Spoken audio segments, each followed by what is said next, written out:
tax, which is an appropriate local tax, is at the provincial level and not administered, because the benefits go to the local. But the administration, the policy is at the provincial level, which local government can change the tax rate. I may be mistaken, but I thought it was largely provincial. Okay. Yeah, policy is provincial, but the whole idea of own source revenues is that you have the policy control, and you're linking the policy control to your spending requirements. And that's where I think there's something to be learned from Latin America, where they actually have done this right. Large urban urban areas. So let's come to the interface with the tax reforms. You're going to have additional spending. Costs will, it's inevitable. You're devolving functions, has to be done by 31st of June. You have some people who will stay in Islamabad. You need to have 5 new higher education commissions. You need to find the people. There'll be additional costs. It's inevitable.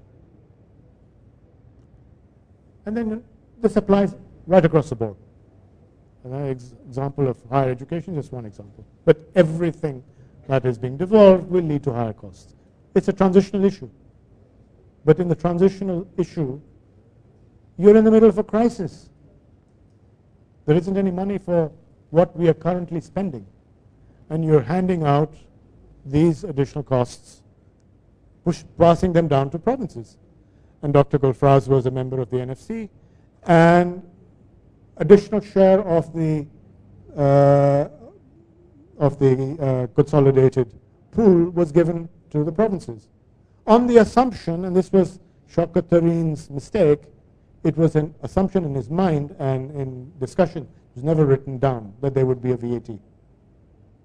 So unfortunately for us, we were talking about the IMF, we also have a trust deficit with the provinces, because the provinces expect a certain level of funding and have made their budgets according to a certain understanding for federal revenue generation.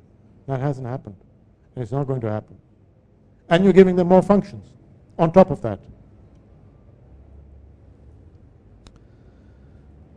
I've talked enough about the VAT and the inefficiency of the VAT and the fact that we're not going anywhere with it. But it's a problem for it's a problem for the provinces. It's a big problem for the provinces. We have discussed this, so I will not spend any more time on the VAT or GST. Let me talk about own source revenues, because I think this is the crux of it. Because in order to get accountability, you've done one part of the story, which is clarifying spending responsibilities. It was not enough. Along with the spending responsibility, you have to have access to revenues that if Mr. Nawaz Sharif or Mr. Shahbaz Sharif wants statues of his own in Lahore, then he has to pay for it, and it's not going to be paid for by Sindh, and vice versa, or any other province for that matter. So he has to be able to raise own source revenues in order to do that, which means that you need access to broad-based own source revenues and control over base or rate, preferably rate, because if you fiddle around with the base, then it becomes impossible to handle, even if you had allocated the administration to a single administration. I'll come back to the administration issue in a minute. So is the GST on services an own source revenue base? Unfortunately not. You can't do it with the split administration. Variation in rates for the GST on services would make provincial administration a very complex matter, almost impossible to handle, and could lead to a loss in revenues rather than a gain in revenues. So in a sense, our revenue assignments are inadequate as own source revenues for the provinces, and we haven't even begun to talk about own source revenues for the districts. Consequences of the failure of tax reforms. Again, we've talked about this. The important point is that with the GST on services essentially split, and the only way to make it work is by agreement And it's a gentleman's agreement because the legal responsibility has moved to the provinces. And the provinces are all within their rights to exercise it. So that this agreement that we came to, it can be reversed by any province whenever they wish. So it's an unstable solution. This is a solution, but it's an unstable solution. So what's left of the NFC award? Well, it was contingent on the tax reform, and the numbers don't make sense anymore. It was assumed that the provinces would generate a 1% surplus for the last budget. That's cloud cuckoo land. It's not going to happen. And its NFC award was a success. Now it's largely defunct.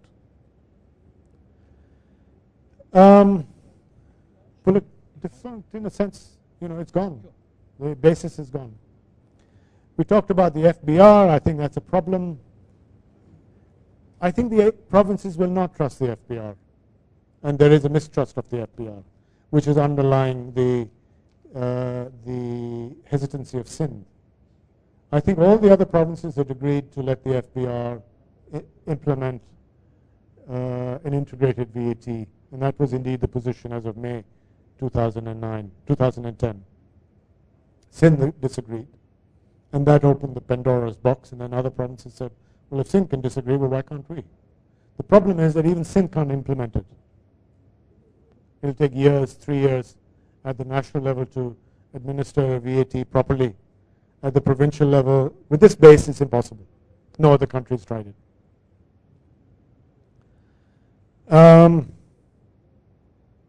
So domestic resource mobilization, we talked about this. What happens to the devolution? It's unfunded when additional costs are likely. Result is that you are facing, very likely will face a deterioration in services. And the provinces have been encouraged to borrow, they'll do it. Center is doing it, provinces will do it too. Why not? And the banks, the captive banks in the provinces, give them a perfect excuse.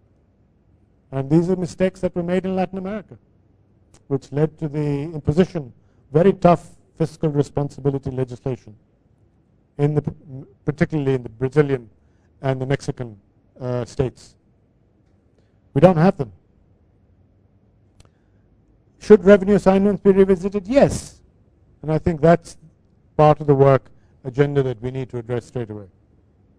So you need some control at the margin, and shared revenues with a rate is set by another, even if you have local administrations, not own source revenues. So what are own source revenues? The US state and local governments piggyback on a federal income tax, There's a federal income tax, and the US states put their own income tax on it, and the local governments put their own income. So it's one tax.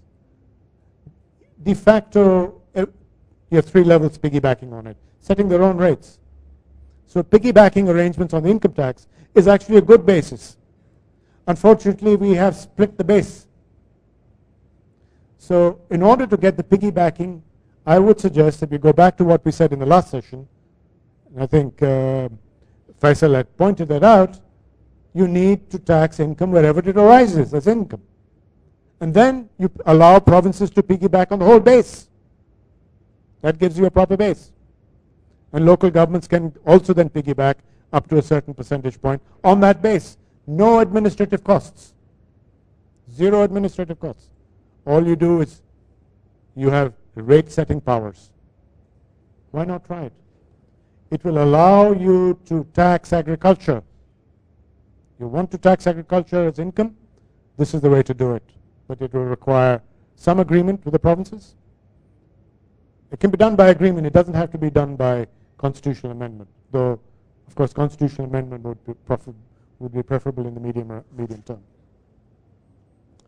You can have dual VATs. I don't recommend that in the short run. You can have shared VATs, Chinese style, which was part of the political economy solution, but again, the Chinese are finding that that has problems. It may be better to do what the Australians did.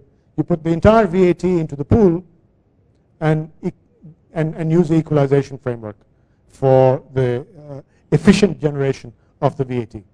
That's something that perhaps could be considered, together with giving control of a base like the income tax, the full income tax, with the piggybacked solution. And the local taxes, and indeed the administration is local, you need the cadastre to be held at a higher level, but the rates should be set within bounds by the local governments that are actually administering it. And you can also use modern tax principles of self-assessment and declaration, which is what they did in Bogota. There was a mayor, Mucus, who, when he was elected in 93, was it 94, he went around to what was on the register as a small house. And he said, I see a 30-story building standing there, and on the cadastre it's a small house. And he said, I think that in my tenure I'm never going to fix this, so I'm going to allow everyone to declare their own values. But I have a register of sales, and anyone who is below what I see I will buy at 110% of your declared values. And you only need one or two examples.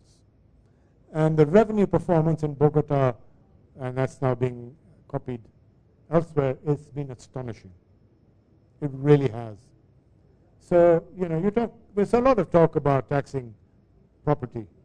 Well, great idea, but do it right. You can use the cadastre and historic valuations as a minimum.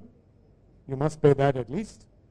And if you're recording property values, you should take that into account in your annual valuation assessments. And then, of course, when you sell the property, that's subject to income tax. That's income. And that income goes into your combined income tax base, which you declare and is shared between different levels of government depending on the piggybacking arrangement. So in a sense, what we need is thinking outside the box to break out of the straitjacket of Government of India Act 1935, which was meant for a solution to a colonial political economy conundrum at that time, because you had the Crown, which wanted to hold certain revenue bases in its own fat hands, and it led to the elected states, or you can handle your zamindars. And of course, the states refused to handle the zamindars almost unanimously, and the the agricultural tax collapsed in 1935 throughout India, because the elected representatives of the provinces played the political economy game with the federation or the Crown, much as you're trying to play with the IMF or the United States. We'll shoot ourselves in the foot. You will come and save us. So that's the game that we are still playing at the provincial level with the agricultural income tax. So there's a need for own source revenue. Split GST base, I've already said, is unstable. And this is a lot on what we had agreed with the provinces, including Balochistan and Sindh. You can do it, but it's not stable, as I said. You can have destructive competition, tax competition raised to the bottom with this type of assignment. So, let's try and get out of this one as fast as possible.